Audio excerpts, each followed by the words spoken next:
morning, everyone. This is Scott.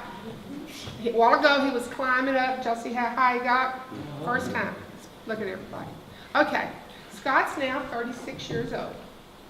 Okay, he is my nephew, and I am his legal guardian. When Scott was 4 years old, we were told he had atypical pervasive developmental disorder. And I can't explain that any more now than I could 30 years ago.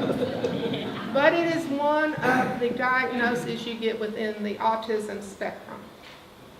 But we've been very blessed because we got a prognosis that day. They told us what to expect in the future. And with the help of family and friends, our faith, the Katy School District, and the Ark of Katy, Scott has far exceeded what they told us to expect. Scott started school when he was 3 years old.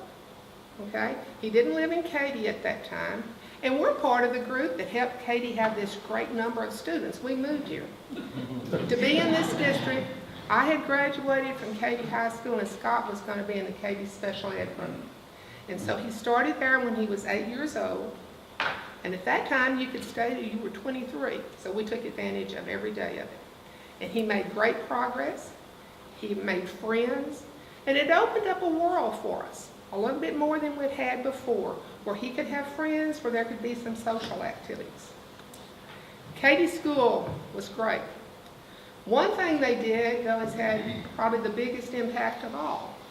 The teachers there knew that when he got out of school, his circle, his community was going to be devastated. He was going to be stuck home with people like me. He wasn't going to get out as much, but I was still working then. So they brought in Janelle Jordan. She at that time was the president of the Ark of Texas. She came in, she explained their program. She explained that each community and each chapter does what's needed in their community. Well, we formed a chapter within the next 2 months. We were there. Like all chapters, we've had our ups and downs. We've tried things that didn't work. We've had some successes. We've started some things that someone else eventually took over. That's wonderful. We want the services in the community.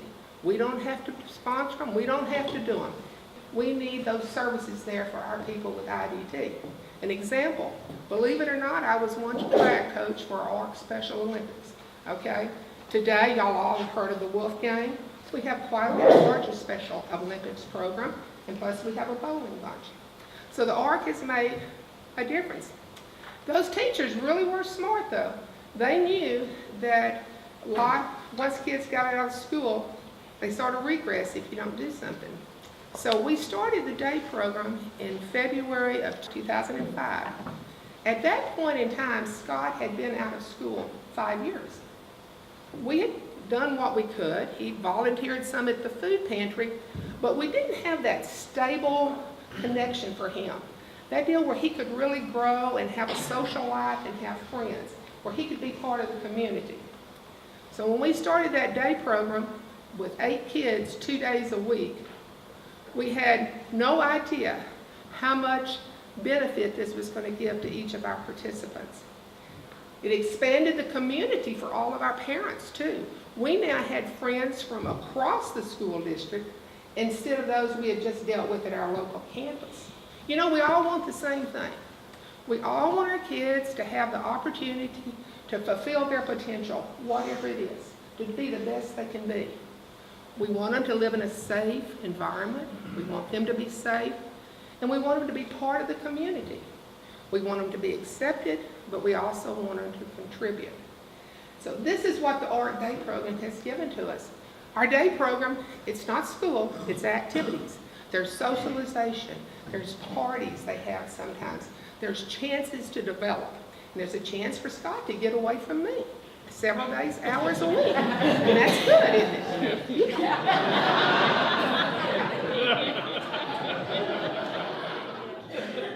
We all need it. For parents and caregivers and guardians and so forth, it gives us the opportunity to share experiences, maybe provide guidance, maybe receive guidance. There's a lot to do with when you have an ID person in your family. Everything from getting those with the younger kids to get them onto this perpetual waiting list we have, to, as we get older, to deal with the aging issues. Not only the aging issues of the participant, but the aging issues of the parents, okay? We learned a long time ago, there's not a magic cure, there's not a magic pill to fix all this. You work with reality, and you strive, and you try to create the environment where each of our kids can flourish and reach their potential. Katy's a great community, and so many of you have helped us in so many ways. But truthfully, the arc of Katy expanded our world, it expanded Scott's world and all of our kids. Thank you all.